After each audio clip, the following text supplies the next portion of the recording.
Some people could instead choose the worst cake and vote for it so that it wins. What happens if the worst cake comes down here from Northwest? We gonna win. Who wins the election then automatically? But what? what if Northwest can go to Well and choose their worst cake? Okay, they could do that too. But do you see how they changed the election here? Keep that in mind. Keep that in mind. Put a big star next to number 4 because that's going to come in handy later in your competition. Some people are going to do awesome. Others we're going to see. Also, they can change the coloring. They can change something on their cake. Well, they can't vote. Yeah. Well, they're voting, right? Okay, so here's the deal. Today we are going to go to the library to have our competition, but before we can get there, we got to get through some background information together like always. So, how do things move the smoothest in class? Oh, we'll be quiet. Yeah, well, we're actually like focused and we're paying attention on the material, right? Everybody wants to read, go ahead. And then we're going to get to the library. So, I'm not going to lie to you. This information is not the most exciting, but it should be because guess what, gentlemen? By the end of today, you guys will know more than probably 99% of Americans about the president and how he's elected, and you're going to be smarter than most college-level freshmen. Okay? And today you can prove that. So let's get started by looking at our notes up here. I need someone to read the very first stage of how to get to a president. Let's see. Go ahead, Adeja. Announce candidacy. Yep. Make it public that you are running for president. All right, thank you. So President Obama, back in 2008, he announced that he was going to run for president. Where did he do this at? Where does it say? Illinois. Illinois, right? Outside of where? Abraham Lincoln. Why? Why is that meaningful for him to go and make a statement outside of Abraham Lincoln's? He made a change. Yeah, go ahead, Kiara. Because he's black, and that's where slavery ended. Okay, because Abraham Lincoln was what? Yes, Adeja. Because he was Abraham Lincoln was like one of the most famous presidents or whatever, and he made a change. Like he made a change. Yeah. What was the change with slavery? He ended it. He ended it. Very nice. Okay, so let's go down to number 1. Refresh my memory. On the left side, who's on the left in politics? Democrats. Very nice. Let's write that in. And if Democrats are on my left, who's on my right-hand side? Republicans. Very nice.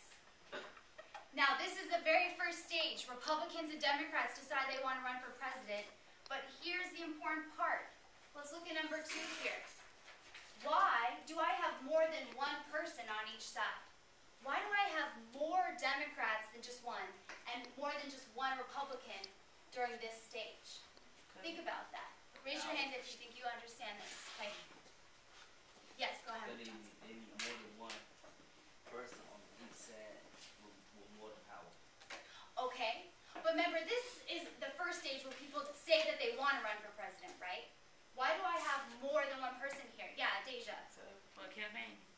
Okay, sort of. Yes, William. Oh, I think more than one person trying to run for president. That's right. Yes, that's exactly where I would like us to lead here. Was Obama the only Democrat that wanted to run for president? Okay. Who else wanted to run for president that was a Democrat? I think that's you. Hillary Clinton, right? Yes. All right, so let's write this down.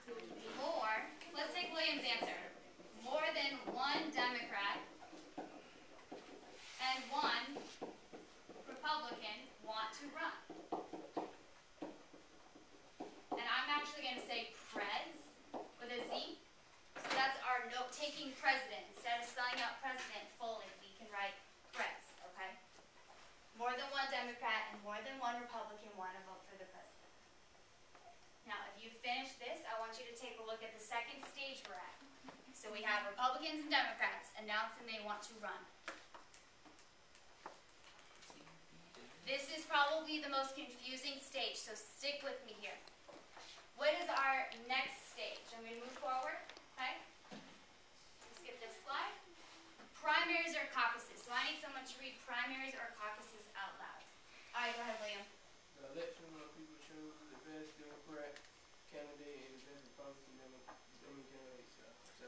Okay, so back in 2008, we needed to nominate the best Republican separately from the best Democrat. So let's write out what this means. there are political equations that are little tricks to remember here. When we have Democrats running, it's D versus who? D. Very nice, D versus D. And then we also have another equation. Who is running? R versus R. Very nice. Write that down and think about that. Why does that make sense right now?